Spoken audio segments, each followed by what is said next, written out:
রাত্রির বেলাতে চুপি চুপি ফোনে কথা বলার ভারী অসুবিধা হয়ে গেল না?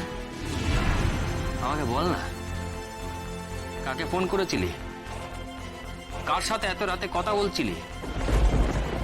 ও, তোর নাগরের সাথে সোহাগ করছিলি বুঝি?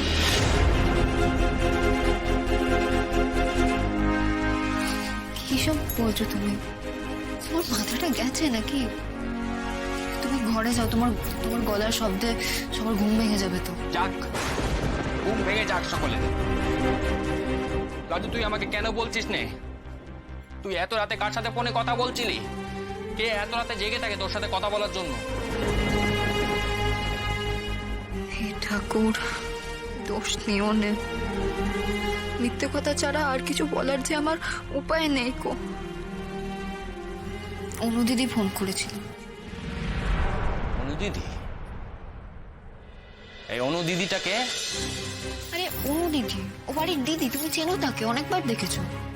ও, তো তার হঠাৎ এত রাত্রিরে তোর জন্য দরদ উতলে উঠছে কেন?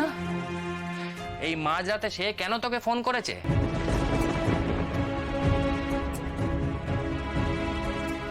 আরে বাবা, শহরে এখন মাঝরাত নয় গো, লোকজন রাস্তায় চলে, গাড়ি ঘোড়া সব চলে, এখন সবাই জেগেই থাকে।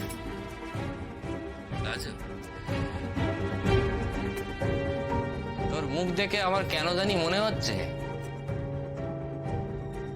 যে তুই আমাকে ঠিক কথা বলছিস না।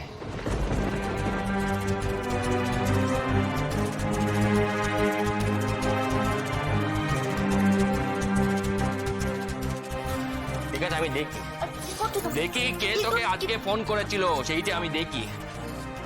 ঠিক আছে, দেখো, আমি তোমাকে কিচ্ছু বলবো না, কিন্তু তুমি দেখলে আমি বুঝবো যে তুমি আমাকে একদম বিশ্বাস করো না।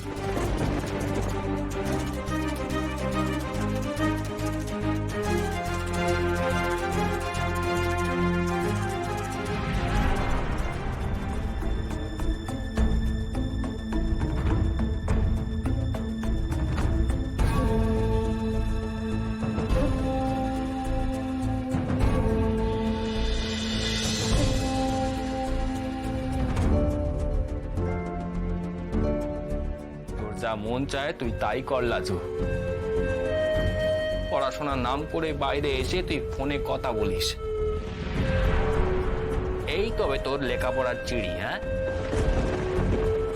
ঠিক আছে ঠিক আছে, আমিও দেখবো কতদিন এসব চলে।